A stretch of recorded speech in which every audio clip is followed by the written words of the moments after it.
You took what you described as the Sears Roebuck catalog and turned it into the internet in Lightspeed, right?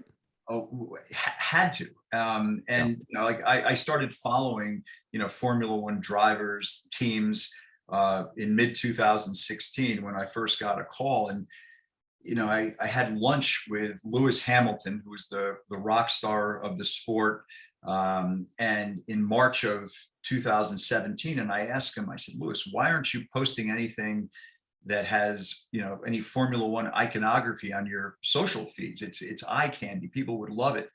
And he literally put down a stack of cease and desist orders that Bernie had been sending him, telling him to stop, unless he's going to pay him for or he wanted payment for every post. But in any event, to back to your initial question, is that so I wanted to open up the sport and tell the story, behind the story. The only thing people could really see was a suboptimal production on television prior to Liberty's acquisition, and or go to a Grand Prix, which was you didn't get much more access. So I did a lot of things, but one of the ideas that I had was to try to create a series that would elevate and expose the sport, or the drivers, the teams, the sport around the game, if you will. So a gentleman that used to work with me at ESPN was at Netflix. Called him up. His name was Eric Barmack, and I took him through this body of research and what I had found. Explained that we were a global platform, that Netflix at the time was starting to be global, but this is, call it 5 years ago. But and I said, this is great alignment, and this is an amazing opportunity to open up something that people are champing at the bit across the world to see. And it's a product that I think could help you reduce churn and drive subscriptions to your platform. So we relatively quickly negotiated a deal.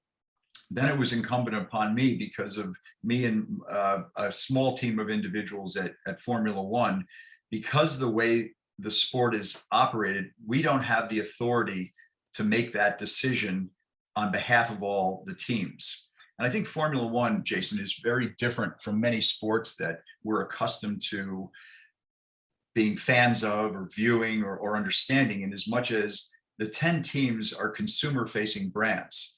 It's not like the Rangers are playing the Bruins, or Arsenal's playing Chelsea.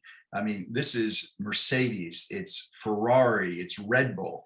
65% of Red Bull's gross impressions on a global basis come through Formula One.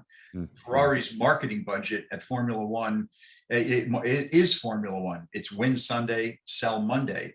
And then, AlphaTauri, which is a fashion brand. Then you've obviously got the Alfa Romeos, the Aston Martins, the Mercedes, the McLarens, and such.